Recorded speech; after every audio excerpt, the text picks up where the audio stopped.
সম্বৰ্ধনা অনুষ্ঠানত সাংস্কৃতিক গোষ্ঠী কল্লুল নগাঁৱৰ এটা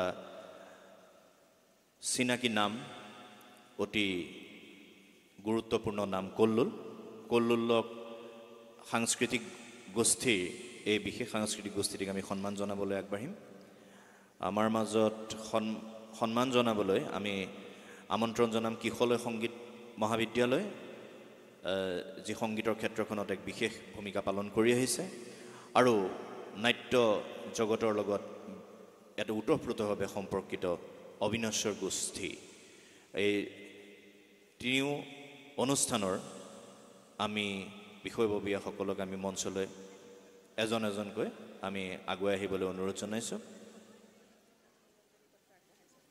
আমি কল্লুল সাংস্কৃতিক গোষ্ঠীৰ এগৰাকী বিষয়ববীয়াক আমি মঞ্চলৈ আগুৱাই আহিব অনুৰোধ জনাইছোঁ আটাইকেইগৰাকী উপস্থিত থকা আটাইকেইগৰাকীকে মঞ্চলৈ আগুৱাই আহিব অনুৰোধ জনাইছোঁ আৰু তেওঁলোকৰ হৈ প্ৰস্তুত কৰা এখন চিঠি আমি পাঠ কৰি দিবলৈ ওলাইছোঁ কাকলি বাইদেৱে পাঠ কৰি দিব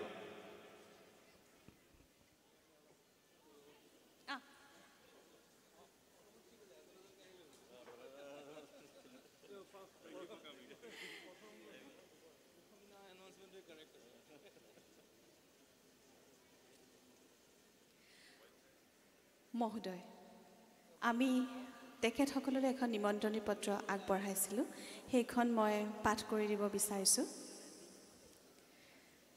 আজি আমি আপোনাসবক এই মঞ্চত পাই অতি সুখী হৈছোঁ আমি কৃতজ্ঞ হৈছোঁ আৰু আশীৰ্বাদ পুষ্ট হৈছোঁ আপোনালোকলৈ আমাৰ কেইশাৰীমান বাক্য আছিলে কথা আছিলে মই পাঠ কৰি দিব বিচাৰিছোঁ মহোদয় সশ্ৰদ্ধ নমস্কাৰ গ্ৰহণ কৰিব নগাঁও জিলা তথা অসমৰ বৌদ্ধিক সাহিত্য সাংস্কৃতিক পৰিমণ্ডলত কল্লুল এক অভিজাত সংযোজন ৰাজ্যৰ ৰাষ্ট্ৰৰ ভূগোলৰ পৰিধি চেৰাই বিশ্বৰ চৌদিশে সিঁচৰিত হৈ থকা সাংস্কৃতিক গোষ্ঠী কল্লুলৰ অলেখজন কুশীলৱ গুণমুগ্ধ আৰু শুভচিন্তকৰ সংখ্যাই ইংগিত বহন কৰে কল্লুলৰ সাগৰ সম ব্যাপ্তি আৰু আয়তন যোৱা 4 দশকৰো অধিক কাল অলেখ সামাজিক সাহিত্য সাংস্কৃতিক কাৰ্যসূচী ৰূপায়ণৰে কল্লুল হৈ পৰিছে নব্য ঊৰ্ধ্বমুখী চিন্তা চেতনাৰ ধ্বজাবাহী আৰু আমাৰ শ্ৰদ্ধাৰ প্ৰাপ্ত অলেখ জনৰ সুপ্ৰশংস দৃষ্টিত প্ৰতিভাত হয় কল্লুলৰ প্ৰতি তেওঁলোকৰ শ্ৰদ্ধা অনুৰাগ আৰু আহ্বান মহোদয় আজিৰ এই মঞ্চত আপোনালোকক আমি এনেকৈ সন্মান যি সামান্য পাৰো জনাবলৈ বিচাৰিছোঁ যাতে আপোনালোকৰ আহি থকা দিনবোৰত আৰু সামাজিক সাংস্কৃতিক ক্ষেত্ৰত সমাজ সংগঠনত যাতে আপোনালোকে আৰু দৃঢ় পদক্ষেপ লৈ অৰিহণা যোগাব পাৰে আমাৰ লগত এই কাৰ্যসূচীত মোক সহযোগ নহয় মোক এই চিন্তাৰ প্ৰথম গুৰিধৰোতাজন হৈছে মোৰ ককাইদেউ মোৰ দাদা চন্দ্ৰজিৎ দাস এয়া চিন্তাৰ প্ৰথম গুৰিধৰোতা কিন্তু মোৰ চন্দ্ৰজিৎ দাসহে মই তেখেতক সদায় সহায়হে কৰোঁ কিন্তু তেখেতে মোক সদায় বাট বুলাই লৈ যায় গতিকে এই মঞ্চত তেখেতৰ দ্বাৰা এই শ্ৰদ্ধা জনাবলৈ আগবাঢ়িছোঁ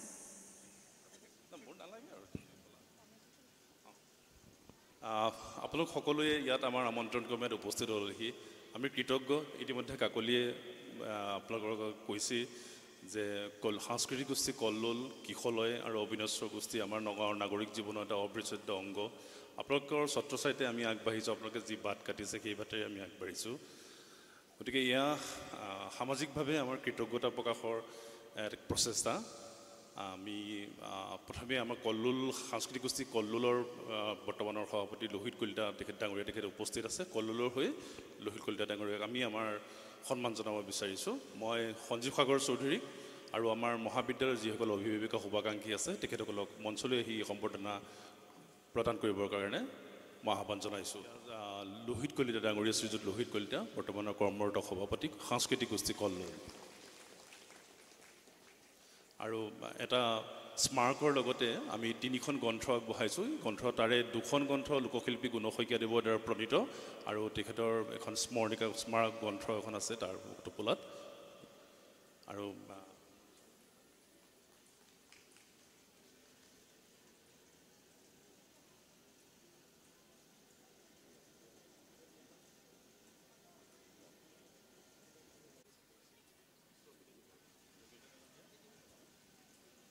তাৰপিছত আমি চবকে কৰিম।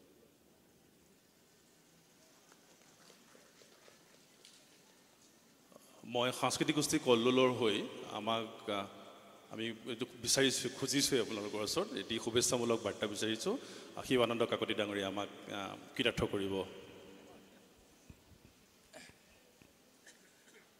মাননীয় সংস্কৃতিপ্ৰেমী সুধীবৃন্দ আৰু এই গুণ শইকীয়া লোকশিল্পী গুণ শইকীয়াৰ সংগীত মহাবিদ্যালয়ৰ সংশ্লিষ্ট সকলোবোৰ তেওঁৰ উপযুক্ত কন্যাকে আৰম্ভ কৰি আচলতে এই গুণ শইকীয়া মোৰ পৰিয়ালৰ দাদাও হয়, ককাইদেউৰ নিচিনা সৰুৰ পৰা দেখা পাইছোঁ। আমাৰ গাঁৱৰ কাষতে তেখেতসকলৰ ঘৰ আৰু পূব নগাঁও অঞ্চলৰ যিটো সাংস্কৃতিক যাত্ৰা আজি 70-60 দশকৰ পৰা আৰম্ভ কৰি আজীৱন, তাত এই মানুহজনৰ কৰ্তৃত্ব আৰু মানুহজনৰ অৱদান আমি সকলো অনুভৱ কৰোঁ। আৰু এই হাতীচুং অঞ্চলৰ পৰা হোৱা এই সংগীতৰ যিটো ধাৰা, সত্ৰীয়া হওক, শাস্ত্ৰীয় হওক, লোক হওক, এই সংগীতৰ ধাৰাক আজিৰ প্ৰজন্মলৈ আগবঢ়াই লৈ যাবৰ কাৰণে এই বিদ্যালয়খনৰ কণ কণ ল'ৰা ছোৱালীকে ধৰি সকলোৱে আগুৱাই নিয়াত সহায় কৰিছে। আৰু সেইকাৰণে মই ভাবোঁ যে আমি আমাৰ যিটো সংস্কৃতিৰ পৰম্পৰা, এই পৰম্পৰাটো 72 চনৰ পৰা কল্লোলৰ প্ৰতিষ্ঠা কালৰ পৰা ইয়াক কি ধৰণেৰে মানুহৰ মাজলৈ লৈ যাব পৰা যায়, ইয়াৰ এটা যাত্ৰা এটা অব্যাহত ৰাখি আছিলে। এই অব্যাহত ৰাখি থকা যাত্ৰাটোত আমি বহুত ধৰণেৰে, সেইকাৰণে কল্লোলৰ যিটো আমি এটা বাইলাইন থাকে, সংস্কৃতিৰ সেৱা সাধনাৰ, আজীৱন সংস্কৃতিৰ সেৱা সাধনাৰ কল্লোল। এই সেৱা আৰু সাধনা বিভিন্ন পৰ্যায়ত নুচাদ্দাকে আৰম্ভ কৰি 6-7জন, 8জন, 9জন ডেকালৈ আৰম্ভ কৰিছিল। আৰু তাৰপিছত এই বৃক্ষজোপাক আজি সমগ্ৰ নগাঁও আৰু অসমৰ ৰাইজে আদৰি লৈছে। আৰু ইয়াৰ মাজেৰে আমি সাংস্কৃতিক বিপ্লৱসমূহ যিমানখিনি পাৰি ল'ৰা ছোৱালীবিলাকৰ চিত্ৰাংকন বিদ্যালয়ৰ পৰা আৰম্ভ কৰি চলচ্চিত্ৰ বোধৰ পৰা আৰম্ভ কৰি ফিল্ম এপ্ৰিচিয়েশ্যন, বুক ফেয়াৰ গ্ৰন্থমেলাৰ যাত্ৰাৰ পৰা আৰম্ভ কৰি চন্দ্ৰজিৎ আছে কুইজৰ পৰা আৰম্ভ কৰি আমি সকলো বিষয়তে আমাক যিমান পাৰোঁ কল্লোলৰ এটা সেৱা আগবঢ়াওঁ। আৰু এই কল্লোলৰ সেৱাখিনিৰ কাৰণেই চাগে আজিৰ এই অনুষ্ঠানটোৱে আমাক এই ধৰণেৰে আমি দিয়া সেৱাক, আমাক ব্যক্তিগতভাৱে নহয়, সাংস্কৃতিক গোষ্ঠী কল্লোলক আপোনালোকে আদৰি লৈছে। তাৰ কাৰণে আপোনালোকো সমানে কৃতজ্ঞতা আৰু ধন্যবাদৰ পাত্ৰ। ধন্যবাদ, নমস্কাৰ।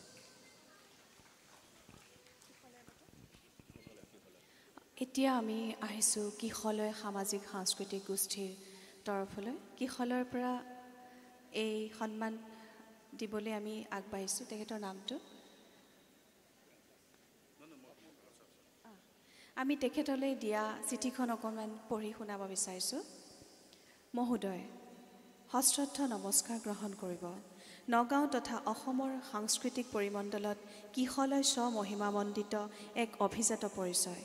জিলাখনৰ লগতে ৰাজ্যখনৰ সাংস্কৃতিক পথাৰখনত স্বপ্ৰতিভাৰে প্ৰতিভাত হৈছে কিশলয়ৰ অলেখ কুশীলৱ। 80ৰ দশকত সমগ্ৰ অসমৰ ভিতৰতে পোনপ্ৰথমবাৰৰ বাবে সদৌ অসম ভিত্তিত ভূপেন্দ্ৰ সংগীত প্ৰতিযোগিতা অনুষ্ঠিত কৰি কিশলয় সুধী সমাজৰ শ্ৰদ্ধা আৰু প্ৰশংসা আদায় কৰাৰ সমান্তৰালকৈ এক বিৰল আৰু একক সন্মানজনক অভিলেখৰ অধিকাৰী হৈ ৰৈছে।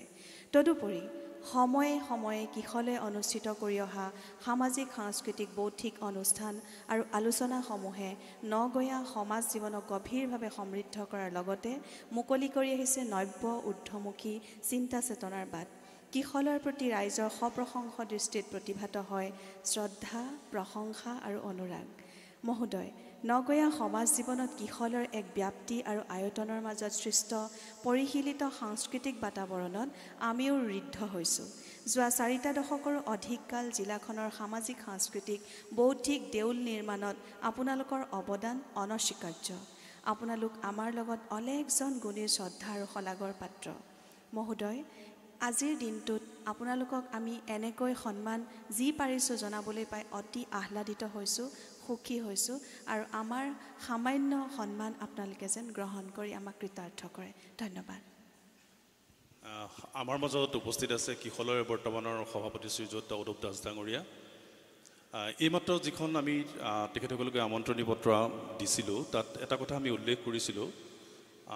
এক ছেকেণ্ড, আমি কথাখিনি ৰাইজক আকৌ এবাৰ অৱগত কৰিবলৈ মই ভাল পাম যে চিঠিখনত এই কথা উল্লেখ আছে যে 1982 চনত প্ৰথমবাৰৰ বাবে কিশলয় এটা ডাঙৰ কাম এটা সমগ্ৰ অসমৰ ভিতৰত কৰিছিল। চিঠিখনত সেই কথাটো উল্লেখ কৰিছে ইতিমধ্যে। আপোনালোকে জানে সেইখিনি বৰ খুব সুখকৰ সময় অসমৰ কাৰণে নাছিল। তেতিয়া সমগ্ৰ অসম আন্দোলনত জ্বলি আছিল চাৰিওদিশ।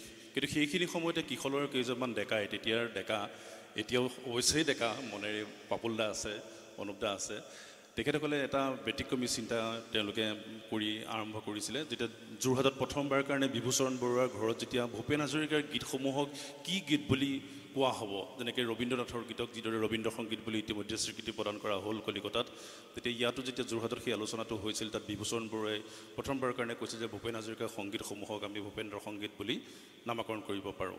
আৰু তাৰ পৰৱৰ্তী বছৰতে 1981 চনত সেই কথাটো আলোচনা হৈছিল আৰু 82 চনত জুয়ে পৰা 83 আগৰ বছৰটো আপোনালোকে ভাবক, সেইখিনি সময়তো চাৰিওফালে অসম আন্দোলনৰ এটা অশান্তিময় শ্বাসৰুদ্ধকৰ পৰিৱেশ। সেই পৰিৱেশৰ মাজতো পাপুল দা, অনুপ দা, সমীৰ দাহঁতৰ দৰে কেইজনমান যুৱকে সমগ্ৰ অসমত প্ৰথমবাৰৰ কাৰণে, সম্ভৱতঃ এই পুথিভঁৰালতে নহয় অনুপ দা, এই পুথিভঁৰালতে সমগ্ৰ অসমৰ ভিতৰত প্ৰথমবাৰৰ কাৰণে ভূপেন্দ্ৰ সংগীত প্ৰতিযোগিতা পাতিছিল। আৰু এইদৰেই কিশলয় হৈ গ'ল একক বিৰল সন্মানৰ অধিকাৰী।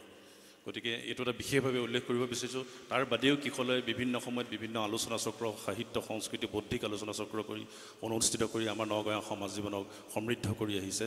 আমি আপোনালোকৰ ওচৰত কৃতজ্ঞ। মহোদয়, আপোনাৰ আমন্ত্ৰণ ৰক্ষা কৰি আপোনালোকে ইয়ালৈ অহাৰ কাৰণে আমি পুনৰবাৰ আমাৰ গভীৰ আন্তৰিক কৃতজ্ঞতা জ্ঞাপন কৰিছোঁ। শ্ৰীযুত অনুপ দাস ডাঙৰীয়াক আমাৰ লোকশিল্পী গুণ শইকীয়া, কিশলয়ে এটা কথা মোক শ্ৰীযুত শিৱানন্দ কাকতি ডাঙৰীয়াই এটা কথা মোক উনুকিয়াই দিয়াত মই ভাল পাইছোঁ। বিশেষকৈ সত্ৰীয়া সংস্কৃতিৰ প্ৰসাৰটো নগাঁও জিলাখনত তাৰ গুৰি ধৰোঁতা কিশলয় সাংস্কৃতিক গোষ্ঠী বুলি ক'লেই কম কোৱা নহ'ব। আমাৰ মাজত পাপুল বৰা ডাঙৰীয়া আছে, এগৰাকী কৃতি শিক্ষক, সদ্য অৱসৰপ্ৰাপ্ত এগৰাকী শিক্ষক।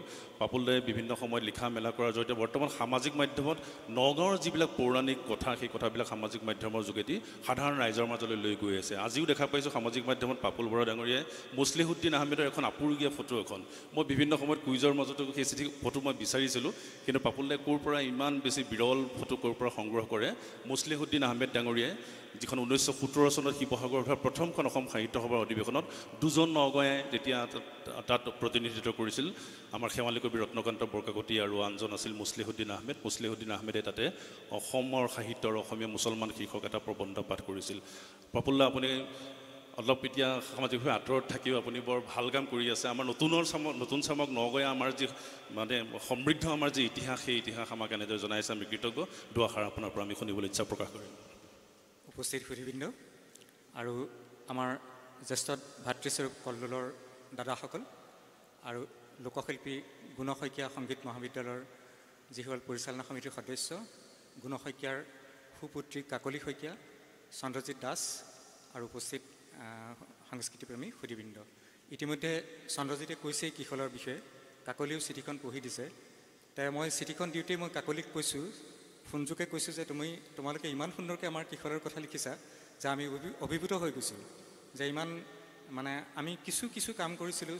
চন্দ্ৰজিতে কৈছে যে সেই কামখিনিৰ অকণমান সামান্য হ'লেও তোমালোকে স্বীকৃতি দিছা, তোমালোকে নিউ জেনেৰেশ্যনৰ ল'ৰা ছোৱালী, তোমালোকে আমাক স্বীকৃতি দিছা, আমাৰ মানে খুব ভাল লাগিছে। এই বিষয়টো আমি কৈছোঁ।